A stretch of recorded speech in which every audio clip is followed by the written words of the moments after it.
Hello, Lions Nation. Welcome to another edition of Bleav in Lions. It's brought to you by FanDuel. I am Trevor Thompson. On the other end of the line, the busiest guy this offseason that I know, getting his new business going. Glover Quin with us, taking a few minutes away from the framing business to talk a little NFL football. And there's no shortage of news to get caught up on, GQ, as far as the Lions go right now. I mean, the trading of David Montgomery, Graham Glasgow getting released, Dan Skipper retiring, Taylor Decker getting released, asking for his release and getting it. Wow. And we're just going into free agency this week. There's going to be even more news piling up. Where do you start when you look back at all those things right now? What's the biggest thing that's going to impact these guys going forward? You know, I think it's really just going to be you're losing some backbone pieces. Taylor Decker is a backbone piece of the O-line. Graham Glasgow has been there for a long time. David Montgomery, backbone piece. Like these are backbone pieces.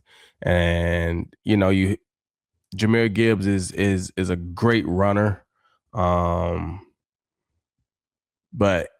I mean, you need those guys that can take some of the pressure off of him. You know, David Montgomery was a really good running back that could take the pressure off of it. Now, Gibbs may have to carry the ball 30 times a game, 25, 30 touches a game.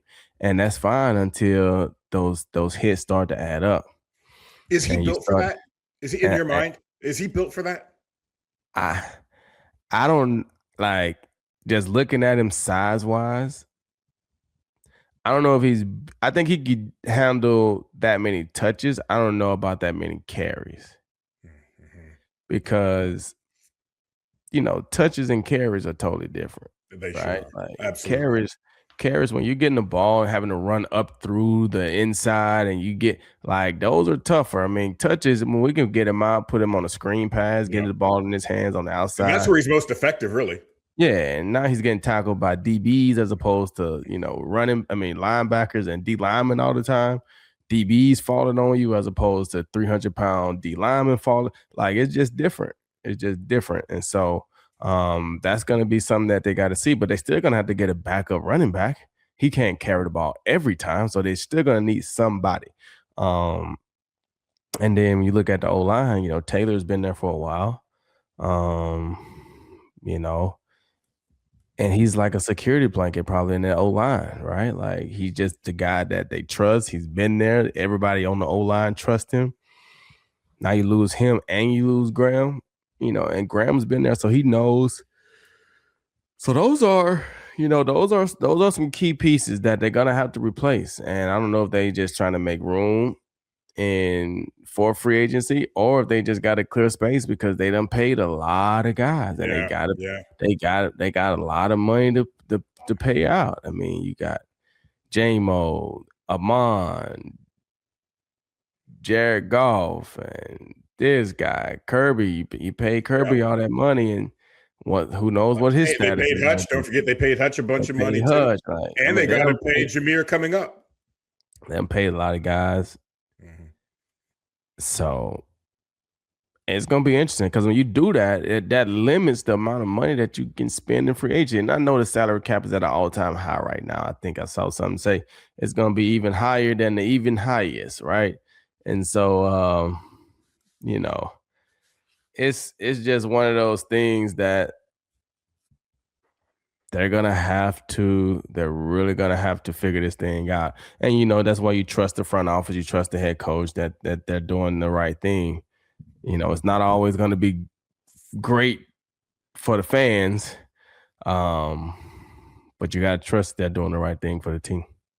So when it comes to breaking up the tandem of Sonic and Knuckles and moving David Montgomery on, they did pick up an O-lineman in Juice Scruggs from the Texans. I don't know. You're right there in Houston. I don't know how much you know about this kid or what he might have to offer as far as long-term upside is concerned or what the benefits might be to the Texans in this situation. But just specifically with that, how important will that O-line piece be going forward, given the fact that you're really trying to make this thing up again on the O-line? Yeah, I mean, I don't know the O-line guy that they got. I know the Texans are excited to have David Montgomery here. Um, Who wouldn't be? but Hey, this is one of but those situations too. Just while we were talking about that, you trade away a guy, and then you go looking for him all over again because they need exactly what you said, another banger that can take the ball up the middle and relieve some of those carries. But that's why Houston's obviously happy to get him. But what the Lions are going to be looking for right now, what they just traded away. yeah, I mean, but they're going to be looking for in a different way. They're going to be looking for in a guy that's trying to be that, right? It's a guy that needs to prove himself, so they can get somebody that's talented, but they can get him for cheap. And he comes in and he proves himself, and he showed that he could be this, and that. And then you lose him in a couple years to somebody that wants to pay him when you can't pay him. I mean, that's just the nature of what it is. They're trying to find the same guy. They just got to get it for cheaper. And with the draft coming up, you never know what happens in the draft. But, running backs, they feel like we can find somebody in the 6th round that's hungry, bruiser, that, wants to come in and play. And they'll be happy. They'll be on a rookie contract. We'll be paying them minimum dollars. We have them locked in for 4 years, and, we can survive. That's how they kind of look at that, especially if we can keep Jahmyr healthy. Problem is, you're playing football. So. Easier said than done. So let me run this by you, because I'm a firm believer in any sport. Continuity is crucial. You want to have a coaching staff that's been together. You want to have guys who have played together and have chemistry. And I think it's just better for your overall program to have continuity instead of coaches rolling in and out, players rolling in and out, and you're seemingly always starting from scratch. But over the last couple of seasons, you lose Kevin Zeitler, you lose Frank Ragnow, you lose Dan Skipper, you lose Graham Glasgow, you lose Taylor Decker. You're switching an offensive coordinator. Dan Campbell comes in, runs it for a bit. That didn't work after he let go of Johnny Morton in that position. And now you've got Drew Petzing coming in.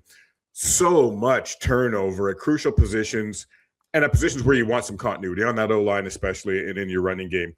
How do you really make up for that lack of continuity? When you think you're a Super Bowl contender, how do you really put those pieces together in order to stay at that level rather than taking a step back while guys get used to one another before you can step forward? Man, that's a loaded question. That's a lot of stuff too. That's a lot of big key pieces. Frank Ragnow, you just don't replace, a guy like that. And then you start talking about these other guys. You just mentioned Taylor Decker, been there a long time. Your offensive coordinator, your whole scheme and players, Montgomery gone. Like, how do you not take a step back while guys get used to one another? I mean, I think you do. I think we saw it last year, right? For the last 2 years, they've been, from a playoff standpoint, they've been taking a step back, right? I mean, you go to the NFC Championship, the next year you're the number 1 seed from the regular season, and then you get beat your first game in the playoffs. You don't even make it back to the NFC. And now we're the number 1 seed, so the championship has to go through you. And you get put out in the first game. And then the next year, you don't even make the playoffs, right? And so for a lot of these teams, you only have like a 3 to 4 year window when you got enough guys that are talented enough, that are on rookie contracts, and you got a good group of guys that are veteran enough that can help you win and young enough to help you win as well, like the Seattle Seahawks. They got just enough veterans and enough young players that they can win. Now you got to start paying everybody. You can't keep everybody. And so unless the person is a Patrick Mahomes type, that's your quarterback that you can keep in place, you start taking steps backwards. And we saw it last year with the O-line. You got to feel like losing Graham, losing Taylor Decker, they're going to take another step back. It doesn't matter if they get the best O-lineman. Like you said, they're going to have to take some time to gel. So they're going to take a step backwards. Like, you losing David Montgomery, you're going to take a step back. It just is what it is. So at this point, the Lions, it's kind of like, they're going to want to be in contention this year, but it's kind of like you're building for the next year. It's kind of like this year might be a tough year, and then maybe next year, but like I say, everybody just get more and more expensive and the time, and it's tough, man. It's not like everybody else is sitting on their hands either. I mean, Chicago's taking steps forward, and they're going to have their program a year further down the road.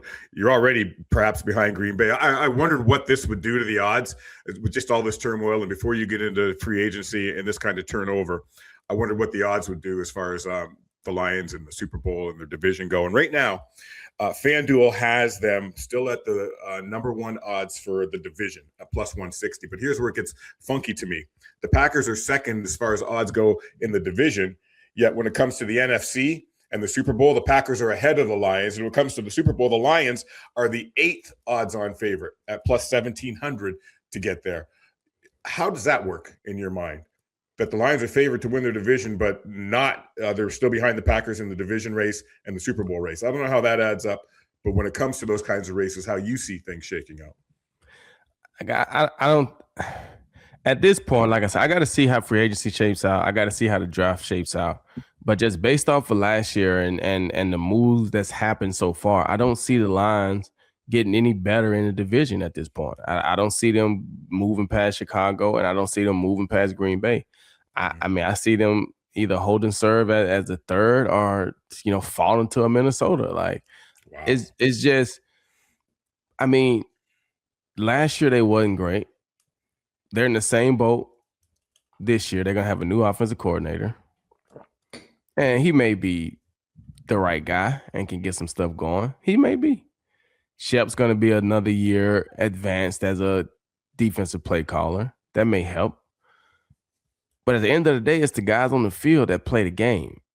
And, like I say, I don't know what's going on with Kirby. Is he going to be back? Is he, can Brian stay healthy and on the field long enough? Terry Young got his things going on. He sure does. I don't know if he doesn't need any more distractions either, dude. Right. I don't know if he's going to be there. Who's the corner? Like, I mean, I don't know. And then you start looking at the O-line. You start looking at the D-line. Yeah, you're going to have Hutch, but who's going to be that guy that consistently performs on the other side? Is a lean, like, I don't know. And then offensively, it doesn't matter. The skill guys, the wide receiver, if you can't protect the quarterback, if you can't block, so the O-line it's going to be interesting to see what happens these next few weeks between free agency and the draft. And I just don't even know if they got enough money to, like, be a major player in free agency. Like, what are the numbers? Like, what do they have in the salary cap? Like, to be major players in free agency? Like, I don't, like, can they afford to do another $80 million deal? The short answer is no. Especially long term, if you want to keep this thing together and you still got guys to sign. Because Campbell's up as well. And if you're trying to get Anzalone back in free agency, that's going to cost you. I don't know if that's going to happen for them. But all these question marks have big dollar signs attached to them if you want to get to a certain level, right? So the short answer to that is no. They can't afford to keep signing guys. Right. So now they got to get some O-line help through the draft. So unless they're trading up, the Lions are picking what? 18th? 17th. So even if you take a lineman at the 17th overall pick, he's still the 17th best in of players in a sense, right? So is he going to come in and be a immediate Pro Bowler? I don't know. So I'm a little worried at this point. I'm just going to call a spade a spade. I'm a little worried. Specifically about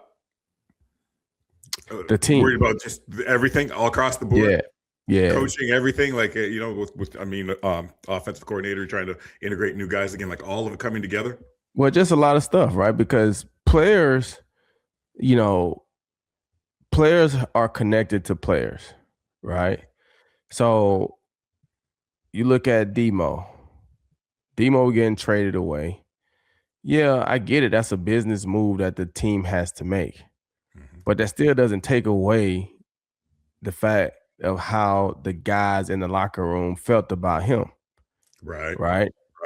Taylor Decker coming out and saying what he said, right? Hey, man, I've done this. I've been this.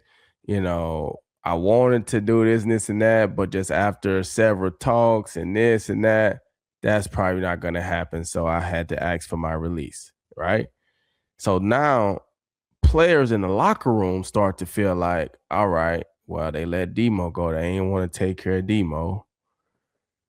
Taylor, they ain't want to do nothing to help. And I get it. There's certain guys that's getting paid. Everybody else starts to feel like, I don't know if they got the money to pay me. Mm-hmm. I don't know if they got the money to pay me. I don't. And so all these little rumblings started happening in the locker room now. Now it's more so of, all right, am I going to be here? Is you going to be? And you start to just have these little bitty cracks in the armor. Mm-hmm. And that's when things start to break down because, like I said, you're going to have your players that's them big money guys. They're going to be here. So you kind of start to create that separation between the guys as opposed to everybody being lockstep, like we all in the same. It's like, nah, we got the haves and the have-nots. You guys are good. Us, sure, they trying to get us out of here. And then it just starts to play. That is so funny how that turns because coming into last season when they signed all these guys, you think it's the other way around. Hey, look, we're taking care of all of our guys. This is great. You think it's building some cohesiveness, some unity, and some people who think this is the way it should be run. And how quickly it turns to what you're saying. It turns into chinks in the armor when you have to let a couple guys go because of what you just done. Mm-hmm. It's like a catch-22. And it's going to be more. Like you say, Anzalone's a free agent this year. Mm-hmm. How can they pay Anzalone and pay Jack Campbell? Jack's what, third-year option? Mm-hmm. They got to pick up his third year? A fifth-year option, I mean? They got to make decisions. Yeah. How can you pay? Brian Branch going to be up next year? This year, next year? Brian's in what, third year? Right? Third or fourth. Yeah. So I gotta look at it. I have to look at it specifically. He's going into 4. Yeah. And he wasn't a first rounder. Right? Mm-hmm. So he don't get a fifth-year option. And he's going into 4. So guess what that means? Means pay. Guess what that means? Time's up. He's a free agent next year. Time's up. I knew this though. Like I'm sitting here saying to myself, they got to make decisions just because, like, all right, we got Kirby, we got Brian. We got to make a decision. I don't know if you could pay both.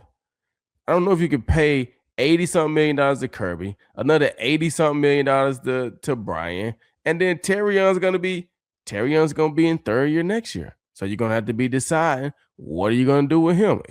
Are you gonna pick up his fifth year, or are you gonna let him walk? And you still don't have another guaranteed guy on the other side. So what are you gonna do about the other corner? Wow. Can you pay somebody in free agency? You can't pay somebody $20 million in free agency. So now you still got that. They tried to patch it up with DJ Reed last year. I don't know if they got the production out of that they wanted. Mm-hmm. So the walls start crashing in on you, man. The walls just start crashing in on you because it's kind of like you're leveraging everything to try to get that Super Bowl. You're leveraging everything to try to win it in them 2 to 3 years. And when it don't happen, and because, a lot of times when you see, I was talking to one of my friends and I was just like, when a team wins the Super Bowl, it kind of buys the coach a little time. And so you see guys like leave and go to, because I think a lot of times these organizations understand that the chances of you repeating are slim. Right. So we just won the Super Bowl. The chances of us winning it again next year is slim. So, hey, man, I don't have to pay everybody now. We don't want a Super Bowl. I can keep a few guys and everybody else you can go, and you're going to get more money because you're not your Super Bowl champion, right? So these teams, they have to try to leverage these things for a couple years to try to see if it can happen. And when it happens and you win the Super Bowl, now some of those expensive guys, you let them go, or you don't re-sign them, right? Like Kenneth Walker, right? The Seattle Seahawks are just like, hey, man, we just won a Super Bowl with you. You're running back. Thank you. Go let somebody else pay you the big bucks. You see what I'm saying? Like, thank you. We appreciate it. Yeah. But we're not going to give you $20 million a year as a running back. In fact, FanDuel has the Rams as the odds-on favorite for the Super Bowl next year, and the Seahawks are second already. Now I don't know what's going to happen in free agency. Maybe they change some of that up, but to your point, they're not expecting them to repeat. That's what I'm saying. The chances of repeating are super slim, even though they're young and talented, just super slim. So, hey, man, we're not bringing you back, Kenny. This is what it is. Thank you for your services. You're a Super Bowl MVP. You'll forever be indebted and grateful into the Seattle books. Right. But we can't pay you. We can't pay you. Somebody else will. So, I think you leverage it. You put a lot out there to try to win it. And when it don't happen, you kind of got to blow up and try to start over. You just hope that you won enough that the organization gives you time to redo it, because right. I mean, the more you do, the more your hands just get tied tighter and tighter and tighter, and it's hard to get out of it. I want to go back to Graham Glasgow for a second, because I know that's a guy you were close to. You said you guys had your lockers next to one another when you were playing in the D. What are they going to miss with this guy? Not only with his experience, and they got a need to fill on the O-line, but just as what he brought inside the locker room and what you want to recall about him and his time here. Well, I mean, when I was there, Graham was just a quiet, cool guy. You know what I'm saying? I don't know if he was a locker room clown, so I don't know if there's going to be guys that wasn't close to him that's going to be like, oh, yeah, we're missing Graham. But guys that were close to him, he was a cool guy. Obviously, you've been in the league this long, so he's definitely a worker. He's a leader. He's been around, right? And so on the O-line, they're definitely going to miss him, because he's that piece that you can put him anywhere. You can put him at the guard. You can put him at the tackle. At the center, and he gives you some flexibility in there. You know what I'm saying? So he's definitely going to be a guy that's going to be missed in that O-line room and on the O-line for sure. Like I say, I don't know as far as the DBs and the other guys, if they're just like, oh, yeah, you know what I'm saying? Because, he was just kind of more chill and reserved when I was there. But that was a long time ago. You know what I'm saying? Right, he might be the locker room clown right now. So you just never know. Boy, it comes for all of us, though. It comes for all of us. I want to also look at free agency coming up. So the early tampering period opens up on Monday. Free agency itself opens up on Wednesday. It's going to be a frenzy. All the things we just talked about and what you're seeing and the things you're talking about as far as the cap goes, where do you think that they're going to focus their attention on in free agency? What would be your focus? I think they're going to go after the interior. Mm-hmm. I think they're going to try to shore up somebody that can help Aiden on the defensive line, because they've invested a lot of money into Aiden. And so they need to take some pressure off of him so he can last and be productive. So they got to get somebody that can be consistently available on the other side. They tried it with Marcus Davenport. He's dealt with injuries ever since he got there. They got the young guy that was there last year, number 96, Muhammad. Yes. Yep. Well. So I'm sure they'll want to know how he's gonna, develop over the offseason. But they gotta get some help for Aiden, and then the offensive line. They gotta get some help there. I think wide receivers, they're shored up from a free agency standpoint. They're not paying anybody. They're not paying a running back. They're not paying a quarterback. So I think they're good from a skill perspective. They're not paying a safety. They're not paying a corner. They're not paying.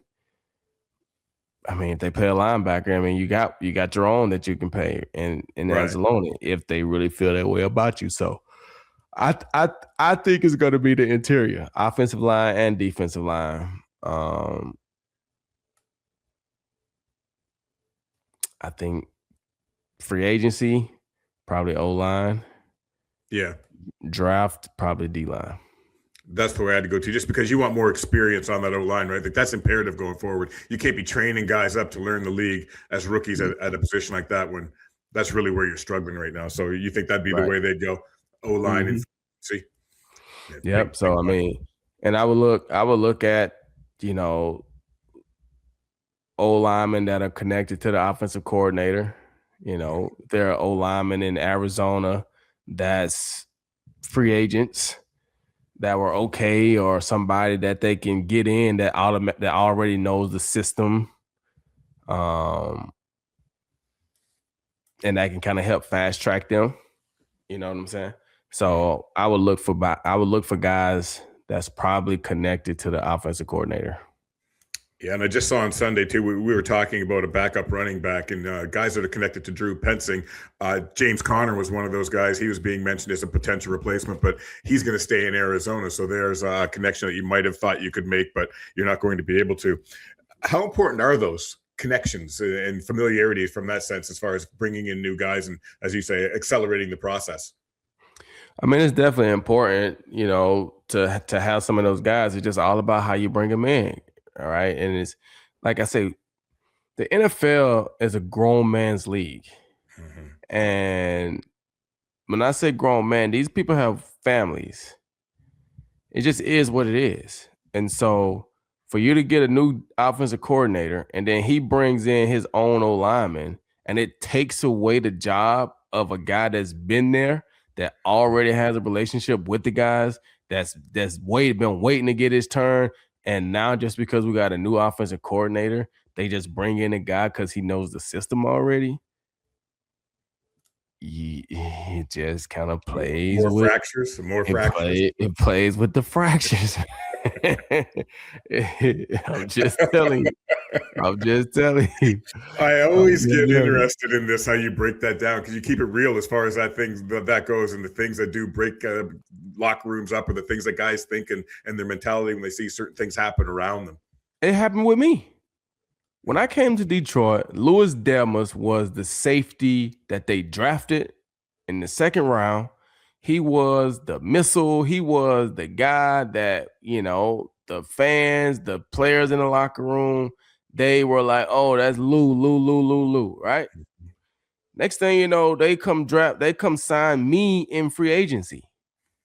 And they bring me in, and I'm completely opposite of Lou in every aspect: personality, play style, everything. The complete opposite.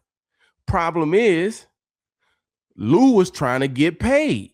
Mm-hmm. Louis Delmas wanted to get paid because Louis Delmas, we came out the same exact year. Mm-hmm. He was a second round draft pick. I was a fourth rounder.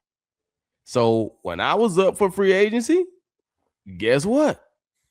Lou would have been up too. Lou was trying to get paid, but I think they had did something or some kind of way they had fixed to where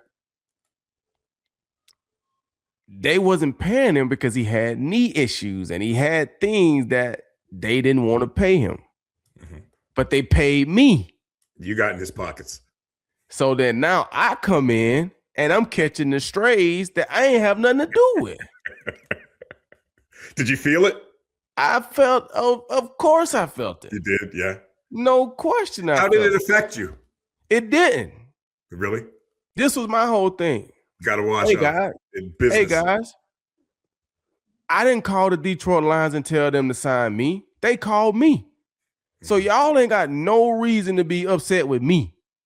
If you're going to be upset with anybody, be upset with yourself.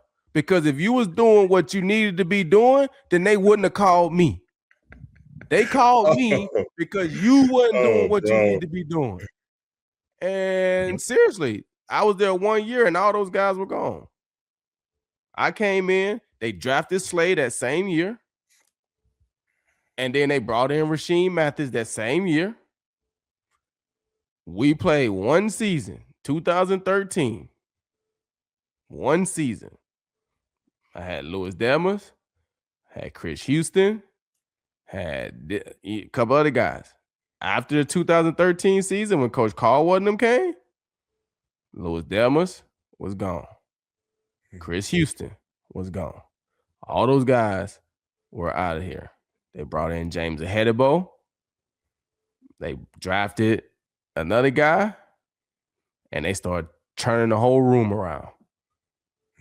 But that first year, I was catching all of the strays. Pow, pow, pow. And then what was even worse, this was even worse. because I was practicing hard. I was practicing good. I was hustling. I was running to the ball. And it was like something that is like they hadn't seen that. It's like they didn't practice that way, but that's how I was raised. So I was running. Man, they used to point me out they'd be in the meeting room with everybody in there. Like, see guys, this right here is how we need to be hustling. Hey guys, look at this right here. Look at this effort. I'm just sitting there like, oh man. More straight. Pow, pow, pow. Yeah. Pop, pop, pop, pop, pop. But I love it. You just hit it back with, well, you don't like it, play better. I love that. I didn't call it Detroit. That's the way it goes, man. That's the way it goes. You don't like it, play better. Yeah, bump it. I didn't call the Lions. They called me. I'm interested to see who the Lions are going to call this week. Can't wait for this thing to get underway with free agency. We'll regroup after that and see what kind of moves are made, not only with the Lions, but around the league that could have repercussions on what the Lions are able to do going forward or how it sets the market. And maybe it's going to cost these guys even more money to get that O-line help they need. We'll see what's going to happen. Got a final word to leave the folks with before we wrap this up here this week? Hey, man, it's a great time. Every year, every offseason, the team changes, right? It just is what it is. And like I said earlier, you got to trust that the organization is making the best moves for the team. I know it may not be the most popular and you may not like certain things, but you got to trust that they have way more information that you have, and they're making the best decision for the team. And so we'll see how free agency goes. We'll see how the draft goes, and get ready for another year. Can't wait for it. So for now, we'll put a bow on this, let you get back to your framing business because you are wearing all kinds of hats right about now in the offseason. But we'll look forward to what the Lions do, and we'll be back to talk about it here on Bleav in Lions. For Glover Quin, I'm Trevor Thompson. It's brought to you by FanDuel. We'll see you later.